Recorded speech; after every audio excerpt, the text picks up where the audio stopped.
might not be right for others. Find exactly what you're looking for. Booking.com, booking.yeah.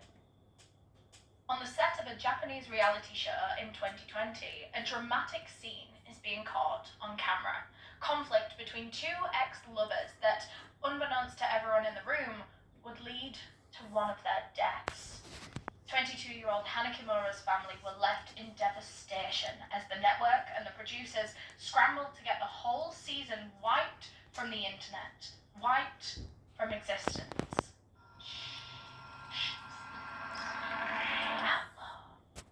Hello and welcome to Outlaw Podcast. I'm Ellen O'Neill, and in today's episode, we're in Tokyo in 2020, where a young woman, actively being broadcasted on a reality dating show, is crumbling under the pressure.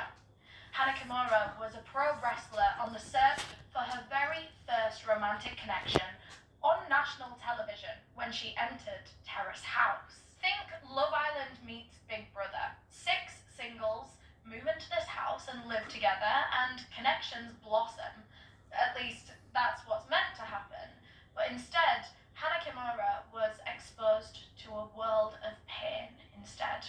Her appearance on the show would directly lead to her sudden and untimely death within months of her arrival on screen. Now, before we continue with this episode, I just want to give my usual disclaimer that I mean absolutely no disrespect to anyone that we talk about in this episode.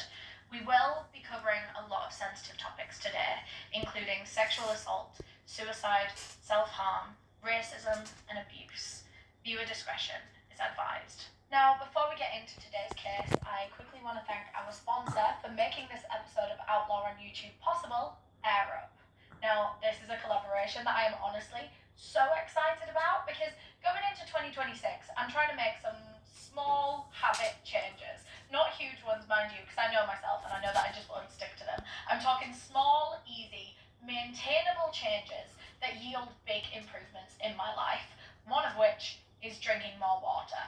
Something that I'm admittedly quite bad at. I mean, I always carry my water bottle everywhere with me with good intentions, but I just find drinking water low-key boring. Like, it's a chore to me until I got myself an AirUp water bottle. This is the one that I keep in the house with me. One that I keep in the house and one in my bag for whenever I'm going out. And what AirUp does is it flavors plain, normal drinking water through these scented pods. It makes it kind of taste like whatever flavour you've put on there. So it actually makes drinking water fun and rewarding, and it makes me excited to pick up my bottle. Like, guys, I'm finally hitting my water intake goals because it tastes good. And I've tried so many of the different flavoured pods. Right now I have cola on my house water bottle. That's one of my favourites, but my favourite overall are the cherry pods.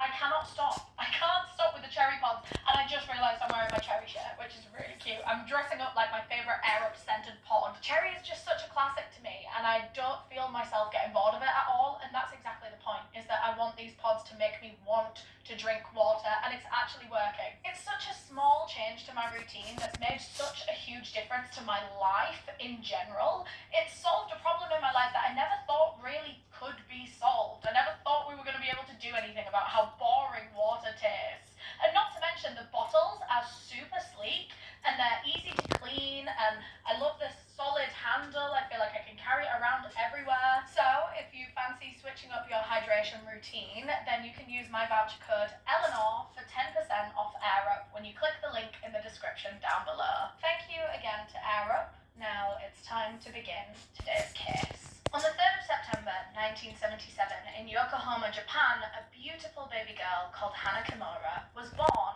to a Japanese mother and an Indonesian father, though she would be raised solely by her mother, Kyoko, after her father abandoned the family when Hana was just 1 year old.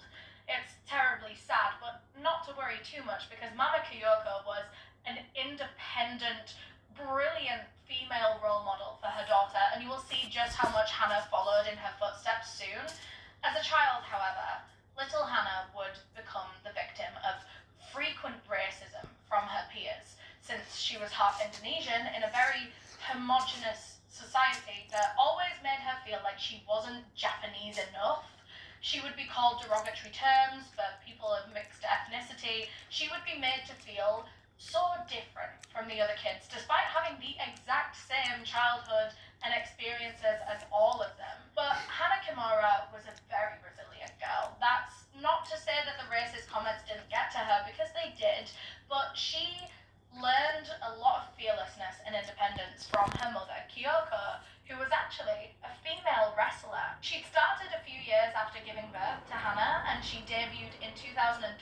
So from the age of 5, Hana had seen her mother living this like high energy, flashy life of glamour and combat, and she wanted to be just like Mama.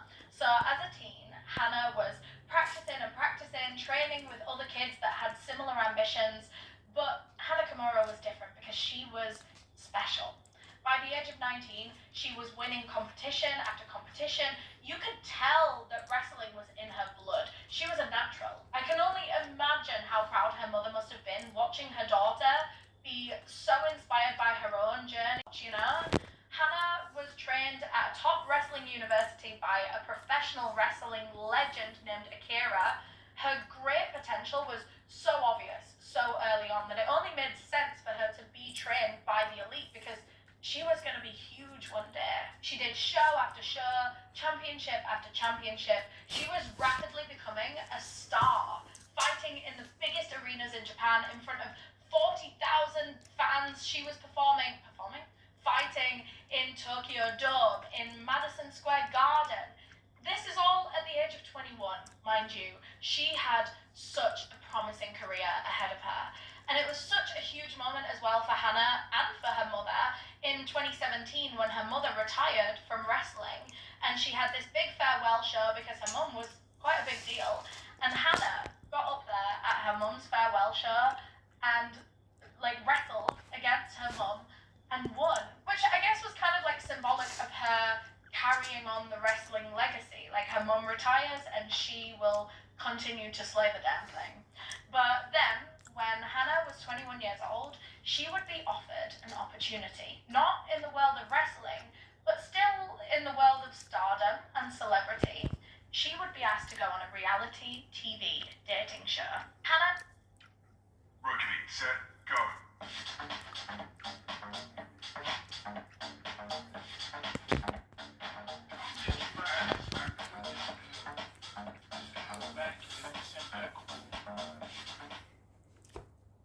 Darts just seemed like real fast internet. Well, our speeds just got faster. Some 5 times faster. No. You're paying for that. Get Dodo internet. It's a decision you won't regret.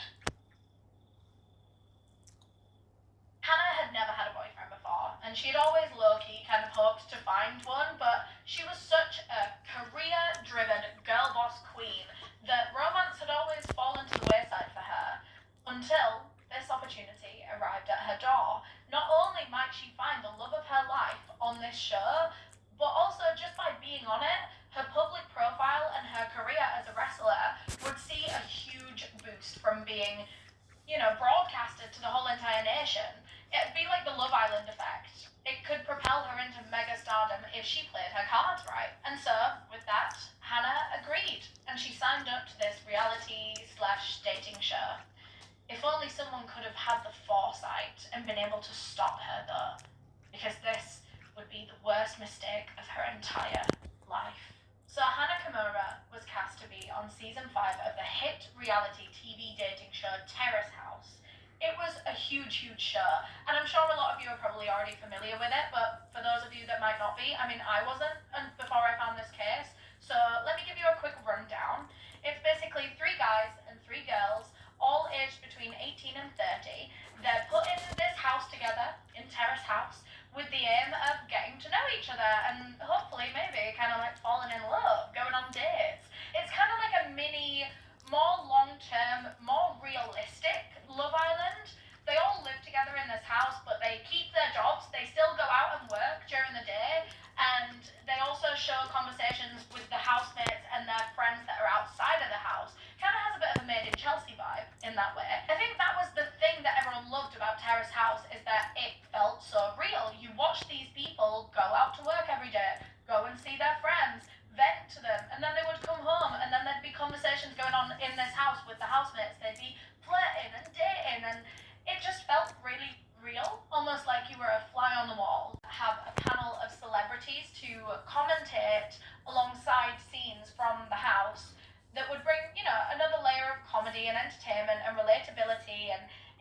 in the public's kind of conversation. That was almost like the public being in the house as well, if there were other people observing. Terrace House as a show received a lot of praise in the very beginning for this exact reason, that they seemingly weren't pushing contestants to their mental limits. I mean, that is the bare fucking minimum, isn't it? I think we can all agree. But like the New York Times said, Terrace House had the sort of decency that you rarely see on American TV.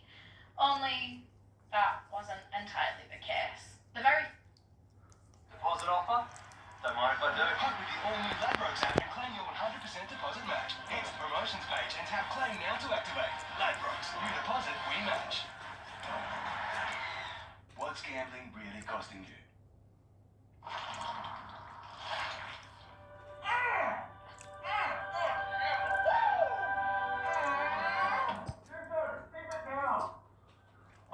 It's Master Burns, the brand. The very first episode of Terrace House aired way back in 2012 on Fuji TV, and it was practically an instant hit in Japan. But like a lot of reality TV back in 2012, it was a little bit shady behind the scenes.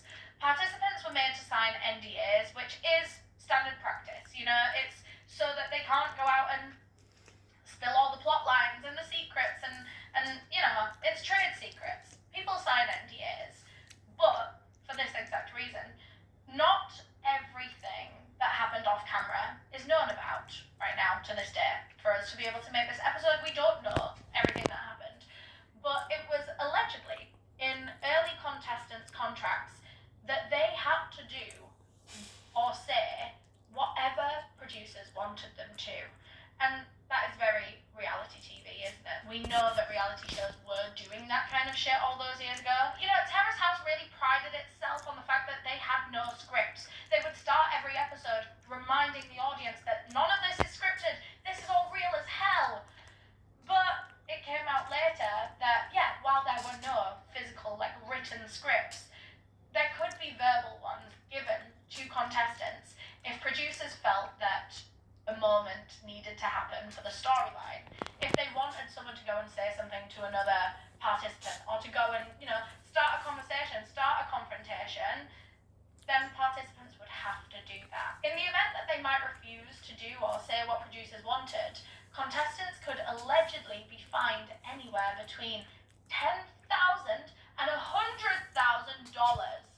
Literally tens of fucking thousands, despite the show only paying them $1,000 a month to be on it. That is quite frankly preposterous, but it only gets darker. After 2 years of the show airing in 2014, a Terrace House participant anonymously came out with allegations of sexual harassment. They said that they had been pressured into having fake relationships on camera, being forced to kiss other cast members on the instruction of producers.